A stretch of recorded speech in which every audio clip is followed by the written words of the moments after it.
Hey everyone, in this video I'm going to be covering Stone Game 7.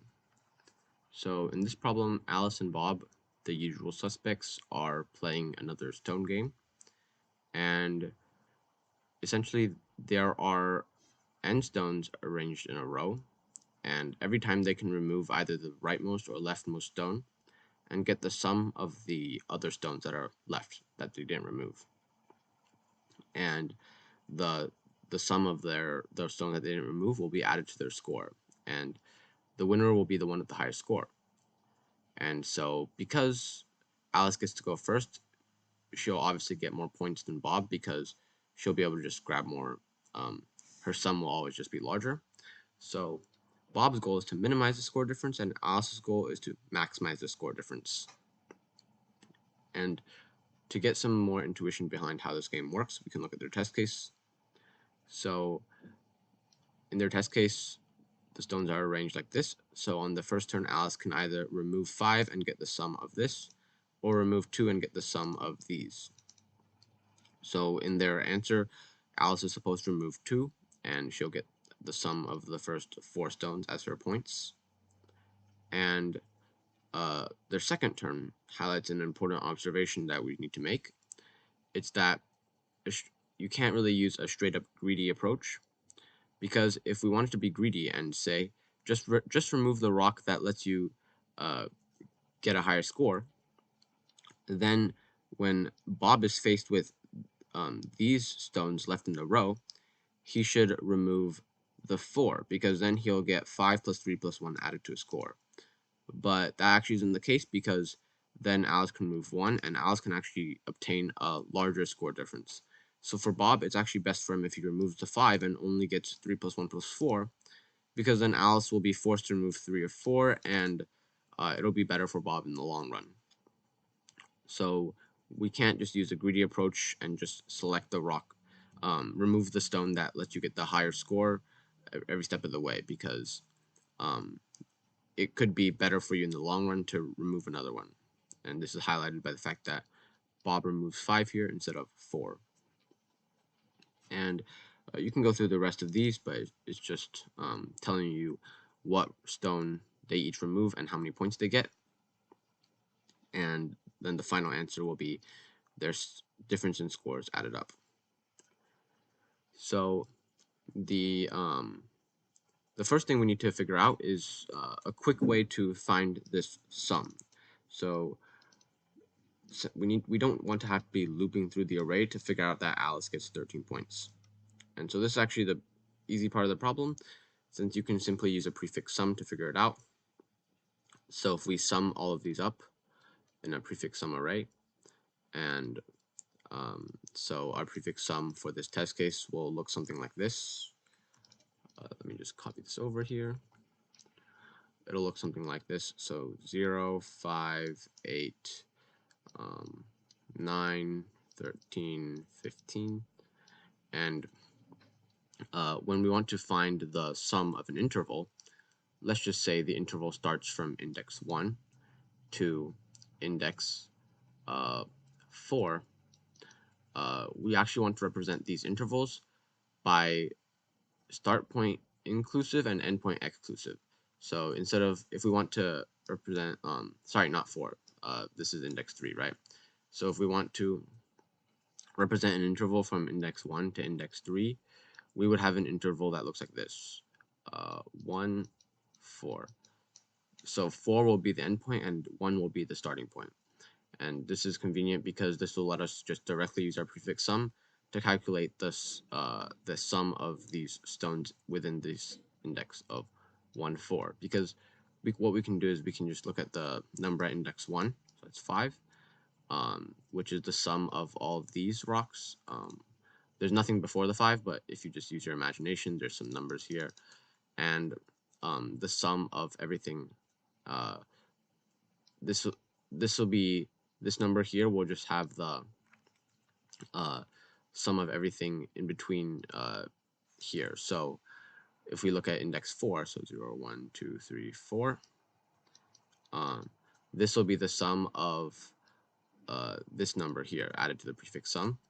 So then we can just subtract the 2 to figure out how much these added up to. So if we take a look, 13 minus 5 is 8, and 3 plus 1 plus 4, that's also 8. So we can just calculate prefix sum like this. So let's just say another example, index 2 to index, we want to sum the numbers from index 2 to index 4. Then our interval will look like this, 2, 5, and we can just look at index 5, 0, 1, 2, 3, 4, 5. So that's 15, and minus the one at index 2, 8, so that's 7. So we can just figure out that these three numbers sum to 7 without having to do any sort of looping to figure that out, which will be extremely convenient.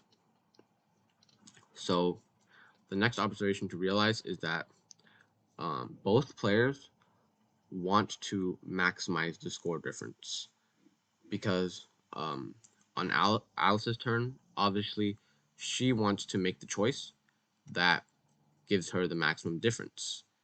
But on Bob's choice, he'll also want to make the choice that makes the maximum difference, because if we think about it, if Alice selects, let me just copy this back again. If Alice selects, let's just say 4 rocks, 4 stones here, so she'll have 5, 3, 1, and 4.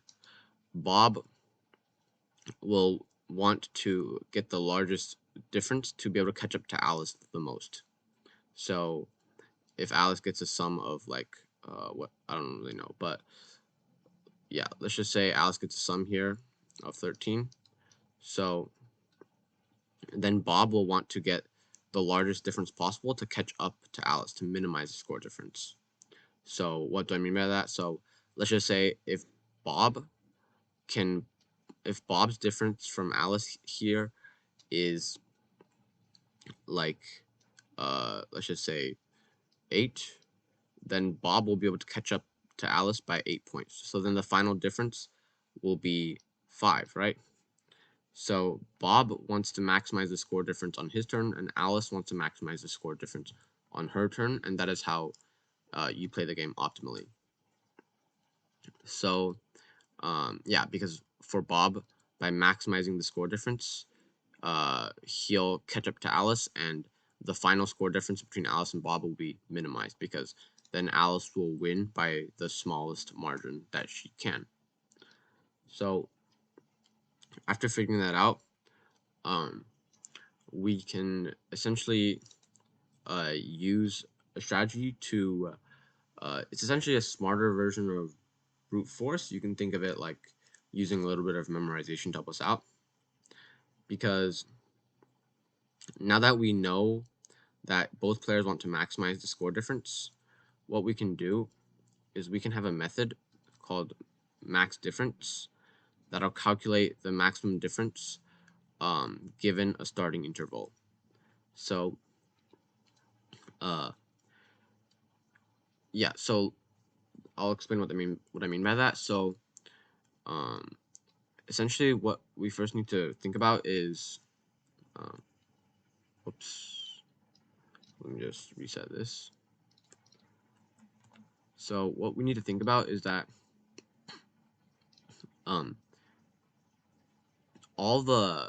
we can kind of build our answer up from smaller sub problems, because let's just say we want to maximize the difference of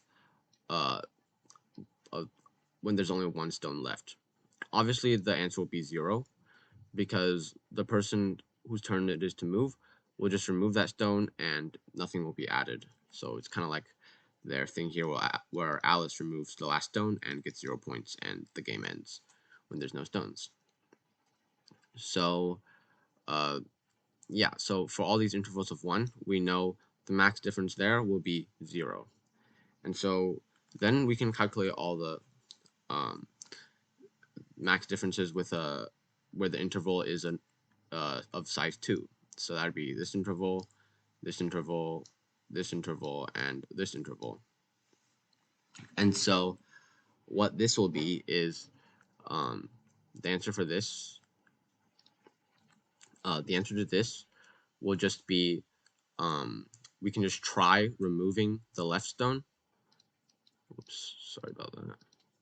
Yeah, the answer to this will be either you remove the for each of these intervals, I should say 5 and 3.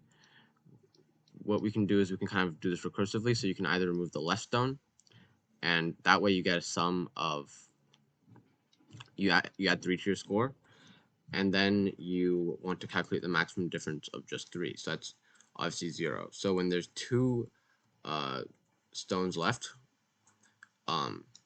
you can calculate the max difference like this. So then we can use the same logic for when there's 3 stones. So that's intervals of this, this, and this. So for an interval with 3 stones, what we can do is we can say, let's just say you take 5, 3, and 1. So the first person whose turn it is to move can essentially remove 5 and add these 2 numbers to their score, or remove 1 and add these 2 numbers to your score. So we can, as talked about earlier, we can instantly figure this out just by doing the prefix sum of the end point, subtracting the prefix sum of the start point. Start. So that'll represent how much score you get added. And since we know that's the score you get added, then we can subtract the maximum score that a person can get once you remove it. So we can call our function recursively. So for figuring out the max difference between 5, 3, and 1, we can just basically try both methods. So when we remove 5, we'll add this to our score. So that's represented by this, and we need to subtract the maximum difference of this. So this is how much Bob can catch up. So we'll call our method on this again. So like max diff, or I think I call it like max score. It doesn't really matter. And you want to pass in this interval. So like 3 and 1. And yeah, so this interval will be like what? We'll start at 1 and go to 3. So it's like we want to calculate the max difference here. So this is a score you can get, and this is how much your opponent catches up to you. And so the answer for the maximum score difference for 5, 3, and 1, well, that'll just be, you try removing 5, so then your sum will be 4. So this here will be 4, and then minus the maximum difference when passed in 1 and 3. And so when you calculate that, you can either remove 1 and get 3, or remove 3 and get 1. So obviously the maximum difference will be 3. So then this answer will be 1. And the other case where you remove 1, you'll get 5 and 3, so that's 8. So the other case you get 8, and then subtract the case here. And obviously here you want to remove 3, right? So 8 minus 5, so this is 3. So the maximum difference for this interval, you can calculate using this strategy here, and you can get, let's just say there's 3 rocks, 5, 3, and 1, then you know the answer is 3. That's the maximum difference that you can achieve. So what we can do is, well, first of all, we need to make sure that this method will work. And obviously, you might think, well, if you try removing this endpoint and try removing this endpoint, you'll end up with a 2 to the n solution, because at every point you have 2 options to explore, and so your tree will kind of look like this, where after one thing they'll look like this. So we need to avoid that, because that is really bad. Because 2 to the n is really bad, right? So what we can do is we can memorize results that we've calculated previously. So essentially where the 2 to the n comes from is that you're ending up having to recompute values, because let's just say for this test case, if we first remove 5, then we'll calculate this, right? And let's just say you remove 2, then you have to calculate the maximum difference of this interval, right? Because you have to calculate the maximum difference of this interval here. But you can reach that the other way around as well. If you remove 2 first and then calculate the max difference of this interval, then this interval, you'll still have to calculate this. So essentially what you can do is you can save the result of what you calculated before, and this will reduce it from 2 to the n to n squared. Because if you think about it, we want to figure out the maximum difference of this entire interval, right?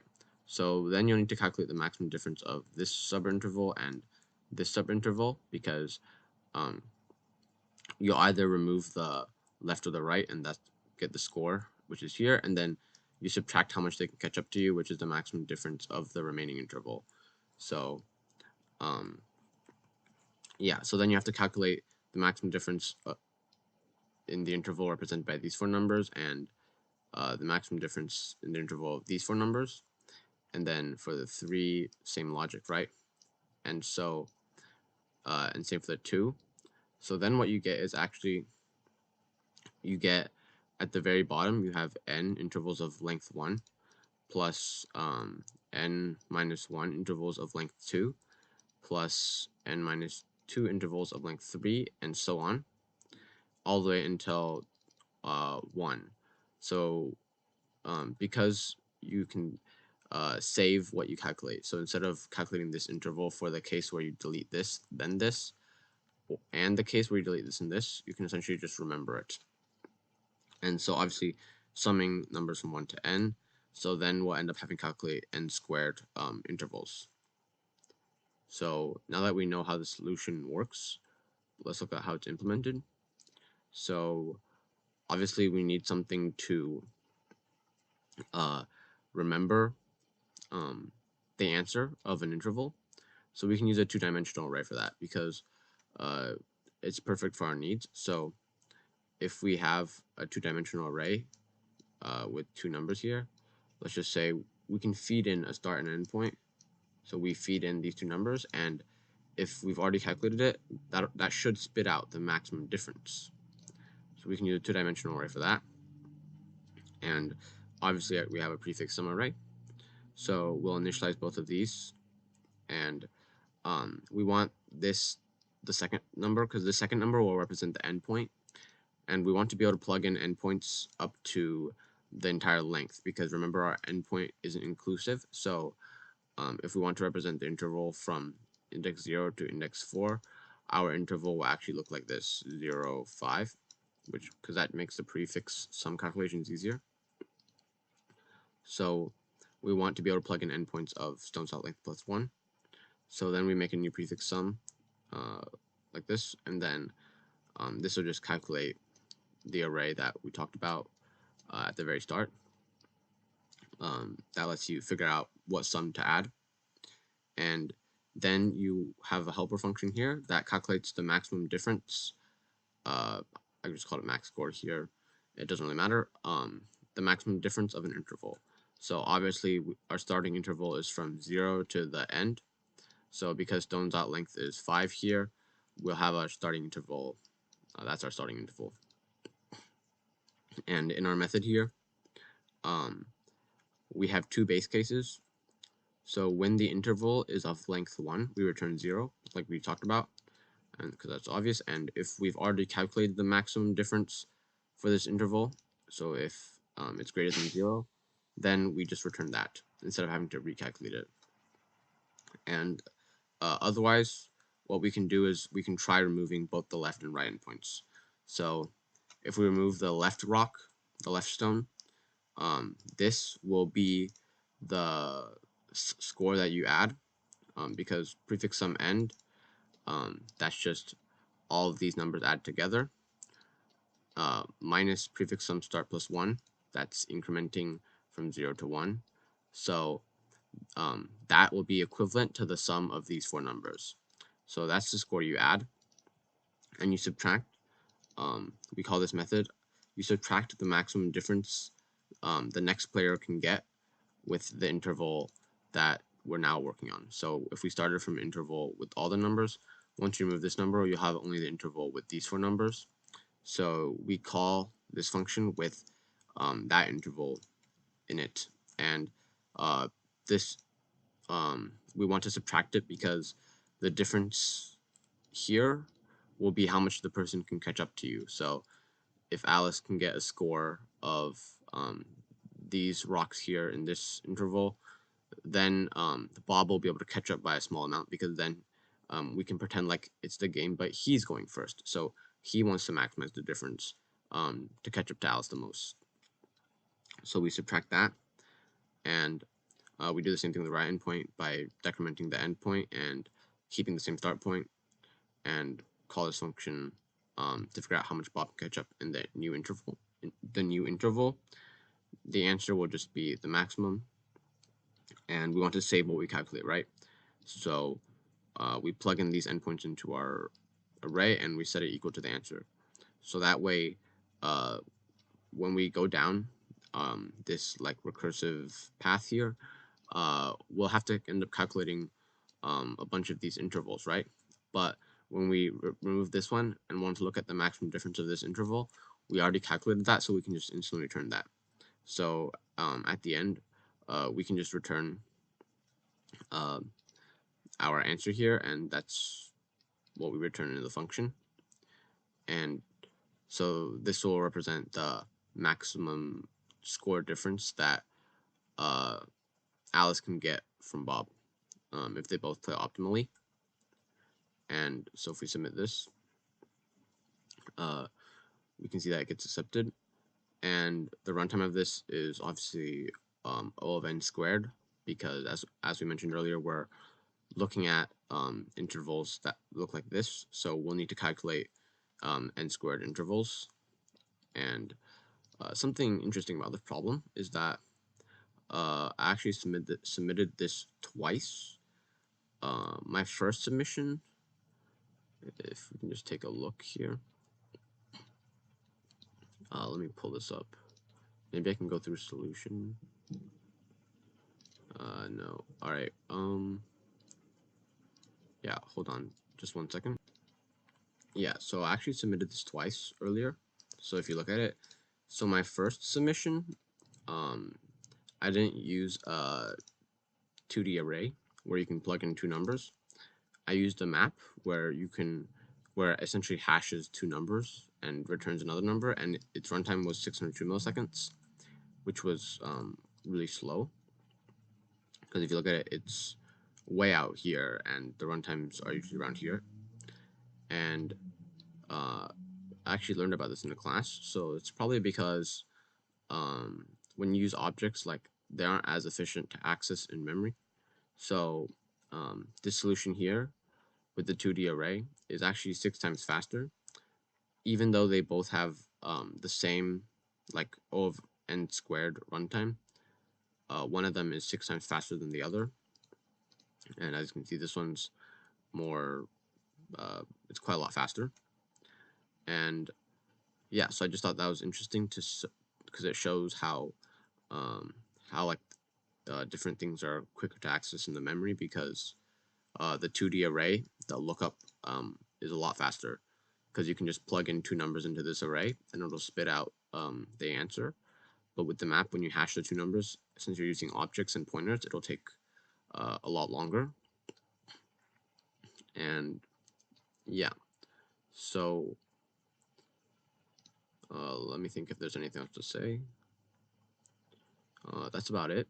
So thank you very much for watching this video. Hope you enjoyed, and I'll see you later. Bye.